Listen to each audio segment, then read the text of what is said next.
നമ്മുടെ ഭരതനാട്യം എന്ന് പറയുന്നത് ഇപ്പോഴും ആളുകൾ ഞാനില്ല ഇത് കാണാൻ വേണ്ടി ഭയങ്കര ബോറാ എനിക്കിതൊന്നും മനസ്സിലാവില്ല എന്നുള്ളൊരു ചിന്താഗതി ഇപ്പോഴും അവിടെ സെറ്റാണ്.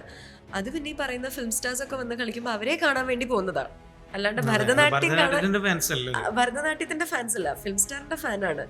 അവരെ കാണാൻ പോകുമ്പോൾ അവരെന്തൊക്കെ ചെയ്യുന്നു എന്ന് കാണാനും പറ്റുമെങ്കിൽ ഒന്ന് രണ്ട് ട്രോൾ ചെയ്യാനും വേണ്ടിയിട്ടാണ് പോകുന്നത്. അപ്പോൾ ഭരതനാട്യത്തിന്റെ ഫാൻസ് ഒരു വേറെ എഡ്യൂക്കേറ്റഡ് ആയിട്ടുള്ള ഒരു ഓഡിയൻസ് ഉണ്ട്, ഇല്ലാന്ന് ഞാൻ പറയുന്നില്ല. അതറിയുന്ന ഒരു വിഭാഗം ആളുകളുണ്ട്. പക്ഷെ കൂടുതലും നമ്മളൊരു ഇപ്പൊ ഇവിടെ ഞങ്ങൾ പരിപാടി നടത്തുമ്പോൾ 500 പേര് ഓഡിയൻസിൽ ഉണ്ടെന്നുണ്ടെങ്കിൽ അതിൽ 100 ആളായിരിക്കും ആഗ്രഹം കൊണ്ട് വരുന്നത്, ബാക്കിയൊക്കെ അക്കമ്പനിങ് ആൾക്കാരായിരിക്കും. എനിക്ക് പോകണമെന്ന് പറഞ്ഞ് ഭർത്താവ് കൂടെ വരുന്നു, ഭർത്താവും അമ്മയും കൂടെ പോകുമ്പോൾ 2 കുട്ടികൾ കൂടെ വരുന്നു, അവർ ഓടിക്കളിക്കാൻ വരുന്നു.